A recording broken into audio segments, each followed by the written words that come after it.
I am violinist Tai Murray. And my name is Robert McDonald, and I am a pianist and a teacher. I was doing some reading and I came upon a quote of Ravel who who wrote about this sonata when he was writing. He said, essentially incompatible instruments, which not only do not sync their differences, but accentuate incompatibility to an even greater degree.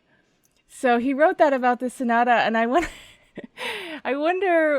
if you have that sense in playing it, if there is some kind of incompatibility about the instruments in the way that he wrote it. Well, I would like to even. I mean, I have seen that quote, Melissa, before, and I not only that, but also the movements are incompatible. I mean, everything about it is just incompatible. And speaking personally about this performance, Bob, I mean, watching it, first of all, usually when I'm watching myself, I'm just like, I can't. It's just like I really get so it's like verklempt or something. But I enjoyed this so much. But what I noticed, and this is meant to be a compliment, is that there were so many like rubber band moments where we really almost came apart. But for some reason, the piece itself like keeps like pulling back together.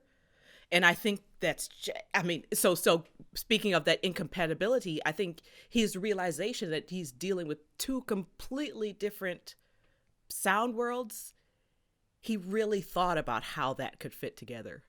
I was also aware of that quote, I suppose, because it lends a kind of provocative flavor to what the composer, might have even been thinking about the composition that he came up with.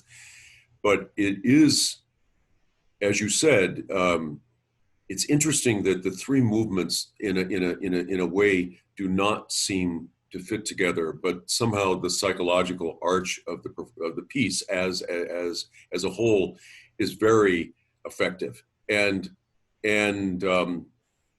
that business of the incompatibility, that actually becomes a strength, I think, of the piece, in terms of how Ravel, being such a master orchestrator, what he did was so inventive and so the skill of a genius, at work. Yeah. But the fact that it took so long for him to write the piece was probably, I know, what, 4 years or something, right? which was so unusual for him. It may have been, it represented the longest gestation period for any work that he ever penned. And I remember we were talking about this when we were playing the piece, that I don't want to put words in your mouth, but I remember thinking and saying to you that the first movement represented for me one of the high points in his compositional output. Right. Yes, I remember that. Yeah. The extraordinary control over the line and the arch of the piece emotionally is really, it almost stands on its own, uh, because of that reason alone. And if it was something that he wrestled with mightily to get onto the page, so be it. All the better for us. Right. Exactly. All the better for us and United Airlines. And I forgot that they use this thing. I know, right? Well, that says something to how how much travel uh, I know. is and will be again, part of your life. But yeah, it's a remarkable work for sure. Yeah. Yeah. Bob touched on the first movement. Ty, could you just describe what the first movement is about or what it's like? It's just really cool. And I remember I've read some quote once that someone described it as neo baroque cool, which I think is kind of an apt description. I mean, it puts it in a box that I think is sort of unnecessary, but it sort of it's just walking between two lines of two different worlds or something. It's not in one genre and it's not in one um harmony and tonality. I mean, he's like slipstreaming through melodies slash motives slash harmonies. I mean, it's just so, and by the time it reaches that, the big, like the frenzy part, I mean, it doesn't even seem like a climax. It just feels like, oh, that's where it was all the time or something. Tai, would you agree that it's an unusually lean kind of texture, and Yes. that might speak to how he chose to somehow in his way meld the two instruments that he feels are incompatible, but it's Right, unusually linear, yeah, and this incredibly spare quality to the writing, while at the same time being like a fully fledged fugue. yeah. I mean, it's just amazing. Yeah. Maybe we could talk a little bit about the second movement. Bob, maybe you could start off and just describe what the second movement is like. It was no secret that Ravel was completely enamored of the jazz that he was hearing in Paris, and I think the tie-in for the sonata is that the woman that he wrote it for, dedicated it to, she was a chamber music partner of his. Is that correct, Tai? I believe so. They enjoyed going to these various nightclubs. The piece is some sort of outcropping of their experience going to the clubs together and listening to what was there in Paris at the time in the 20s. Yeah, it's French jazz for sure, or French blues, or since that's the word he uses. Well, I mean, I think he did. He in a genius way, he put his own spin on it. And it's also interesting, the passing back and forth between the two instruments in that movement. Each one kind of stays out of the way of the other until, of course, the final pages, and it all comes together in such a sort of spectacular manner. Yeah. It's really like he lets loose the whole sense of the orchestra, with both instruments contributing to their best efforts. It's in that direction. Yes. So, and then a few words about the third movement, maybe. I'll go back to Tai to start us off about that. It's a whirlwind. I mean, it's just, even though it says perpetual motion, that's the title of the movement, I actually imagine this movement more like as like a heartbeat, and the heartbeat changes, and the phrase structure of that heartbeat also changes, and it's all obfuscated by the fact that we're just, or me, mostly just like running, but it's so it's so exhilarating for that reason, because it's so well constructed that you don't even notice. Yeah, it's another one of his sort of masterful clock constructions, you might say. And he was so brilliant at how he put his materials together. But the energy of the movement is very much carried by the violin, and it is, in the time, the idea of mechanism sort of being, or mechanistic, the machine age, the idea of sort of showing this in compositions. Any number of composers, went after that aesthetic, and this is kind of a brilliant example of that. And the piano part is, it seems like it's just this little commentary on this brilliant, virtuoso violin writing. But in fact, the piano part is creating in its statements, the little motives that come flitting in and out. That's the structure of the piece. Right. Yeah. Yeah. And it's just so interesting how the two things are. Again, it goes back to that idea of he looked at the instruments as incompatible. So what are you going to do with this? And to make them compatible, you know, in their musical effect. And Right. Mm-hmm. it's but the whirlwind aspect of it is all in your hands. That's for sure. Yeah. Yes. I think a lot of our audience members don't always realize that you have a relationship with the piece and you play it with many different people before you come together. And each time you play it with somebody, it's different. So I'm wondering if you guys can speak a little bit about your particular collaboration and what that was like, having had your own personal history with the work. For me, yes, you're right. It had been a long time since I had played the piece, but I do remember that when I saw on the lineup of the festival that I would be playing it with Tai, I thought, wow, I've known who Tai is ever since she was a youngster. I heard about her, you know, and she was growing up in the Midwest, and she had ties to, I knew, to Bloomington.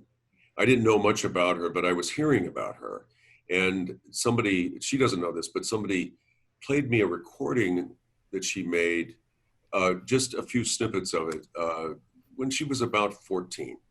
And this person was very excited about hearing her. And so then years later, when she was, you know, in her student mode at Juilliard, I was teaching there, and I had met her, you know, in that capacity, just a little bit. But so I knew that she had headed off for Europe at one point, and lo and behold, Portland, Maine, you know, finally we got to get together and rehearse something, and that was of course, the Ravel, and we didn't talk a lot, as I recall, if I'm remembering correctly. We had to get used to each other's, you know, idiosyncrasies, if you will, but there was very little overall discussion about the issues of, you know, maybe how the piece goes. I think I felt a very happy chemistry with trying to figure out what it was that she heard and how she heard it, and fitting what it is that I heard and how I tried to play it would fit with that, which is always what chamber music is right. Kind of about at the core. So often when people don't have to speak as much to one another, I think it's a certain kind of outcome that is, you know, the sympathetic outcome in terms of the interpretation that often happens. And I think it happened in this case. And I don't know how Tai would see this, but I would agree with that. That's very beautifully put, Bob. I mean, and you know, going back to the beginning of your question, Melissa, about, you know, like what the audience is seeing from the outside. I mean, all of the things that you just said, Bob, but also part of the job, if you will, is to also just listen. You know, and I think it seems so exciting from the outside. It's like a visual thing you're watching, but you're not realizing that the people involved are also listening to each other because I have to. And that was a very pleasurable experience of listening for me. So thank you for that, Bob. Well, it cut both ways for sure. You touched on the idea of chemistry, you know, between players, and how sometimes if you don't need to speak, it's actually a good sign. I think people understand what chemistry might mean between another person. What does that mean, musical chemistry? What does that mean for the layperson? Well, the listening, as I said, but also I think an understanding that however many people are involved in the, you know, presenting of a piece or making of a piece, creating of a piece, is that we are all together trying to find a voice that is none of ours. And I think that in the end, that becomes the most fascinating thing for an audience. Because really, I mean, speaking about the kind of music we play, we're interpreters for the most part. And I think that if they realize that we're basically channeling someone that's probably not even there, I mean, it just kind of becomes like a what, sort of scenario. Yeah. I like that. It creates a voice that is, you said, none of ours, and that's very nicely articulated. It is that it's everybody gives up something to do that in order to make a whole that can be more or less in agreement with all everyone that's involved with the process of playing a work. And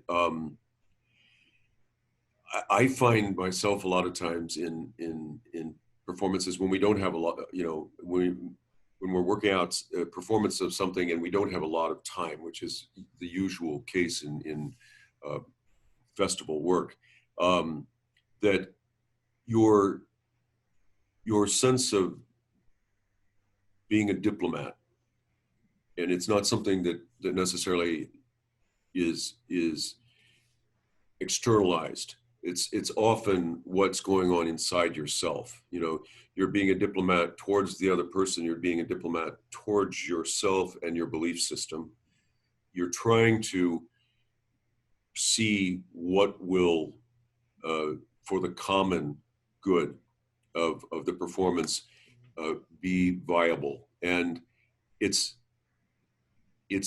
interesting to try to hold true to your own aesthetics about music, and at the same time be as flexible as possible within that frame of mind.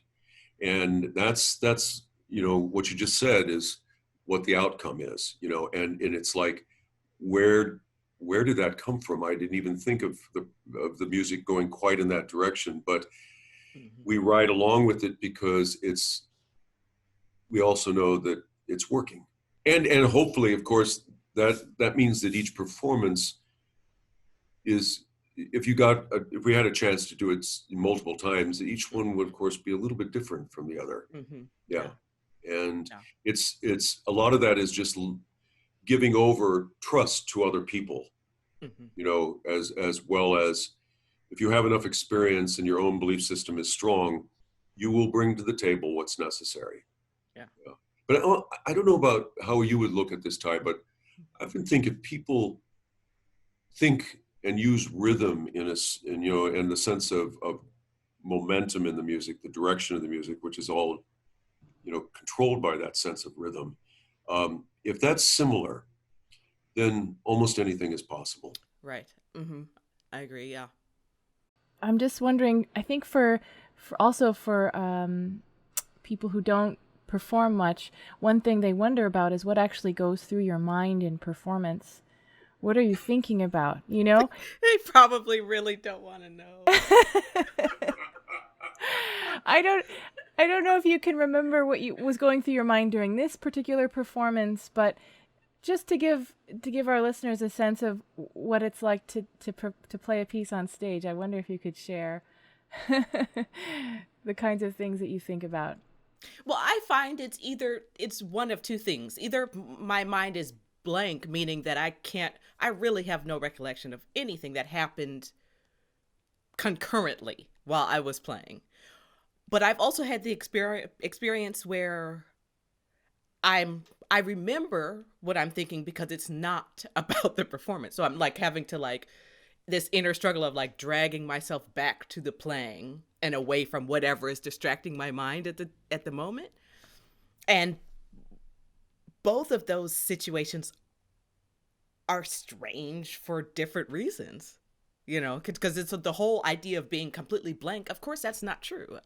There must be many functions happening, but it doesn't feel that way. And I don't know if that's what I would call a zone or if it's just like a natural happy state while playing. The other distracted one, that I don't know what that is. And it could be I could be thinking anything like, oh, there's a needle on the floor. And I'm playing it's what?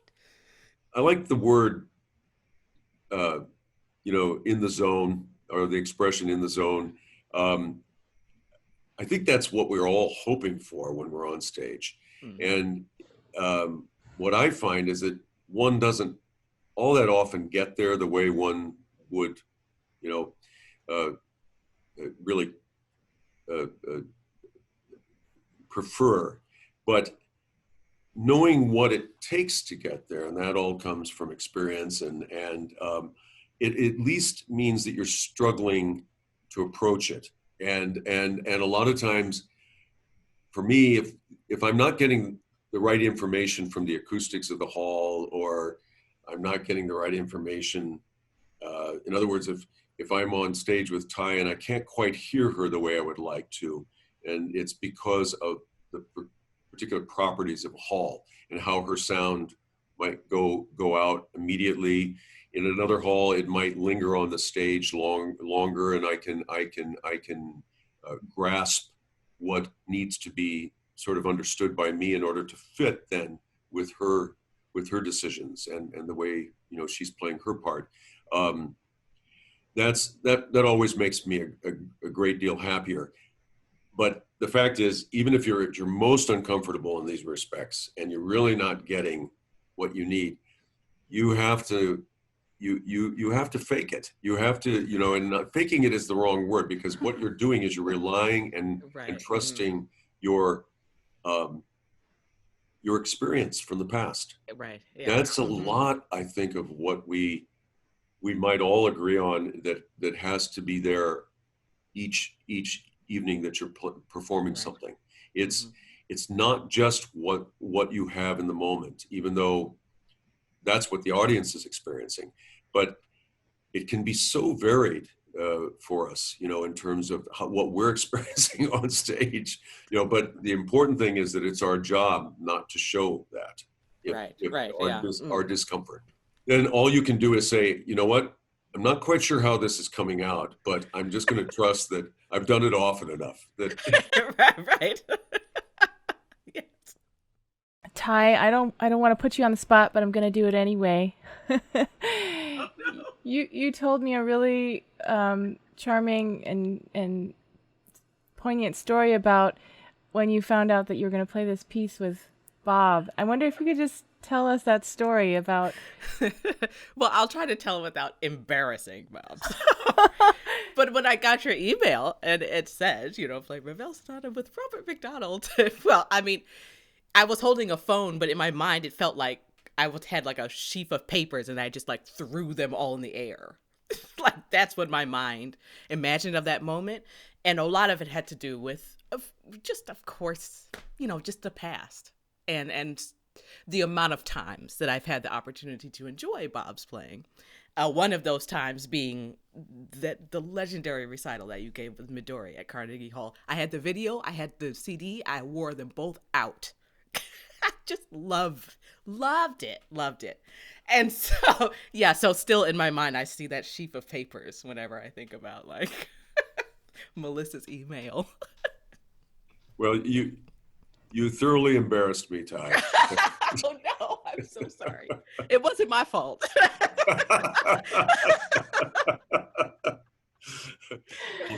Thank you very much. Maybe you could just speak to what your time was like in Portland, if you can think back to a year ago. Well, I remember it was warm, it was funny, it was welcoming, and the food was so good. If I could just have all those restaurants and bring them with me to Berlin, I'd be a very happy person. It feels, and I'm not exaggerating, that week for me, it feels like I remember almost every minute of it. And I think it's the state of Maine has always kind of loomed large in my imagination. And I used to visit there in the summer times back when I was a young man. And there was a strong tie to that area. But I'd gone in and out of Portland once in a while over the years to play a concert in the winter. But this was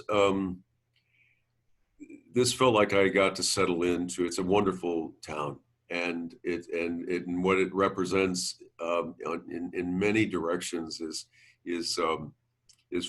fully deserved. It's it's the history of the place and actually the beauty of the place, and meaning just the way the city has preserved itself, the older architecture, and as Tai mentioned, that this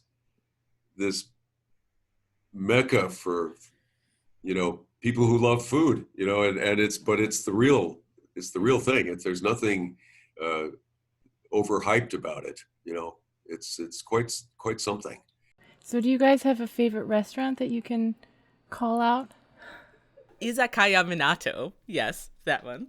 And also Central Provisions. How could I forget Central Provisions today? Oh my goodness. Yes, we were sitting at the table at some point. There were 6 of us, and we were sitting there like, just nothing to say. It's great. Bob, I remember you taking part in our donut competition, if I remember correctly. Yeah, that's the most dangerous single food in the world. You know that. It tastes so fantastic. And those donuts, I forget where they were coming from. Maybe there were 2 places. There were 2 places, and one was a potato donuts, right? Yes. That's right. Yeah. Yes, but I think everybody has the same weaknesses, the same sense of ecstasy of the palate, or whatever you want to, and then followed quickly with regret. Almost always. That's great.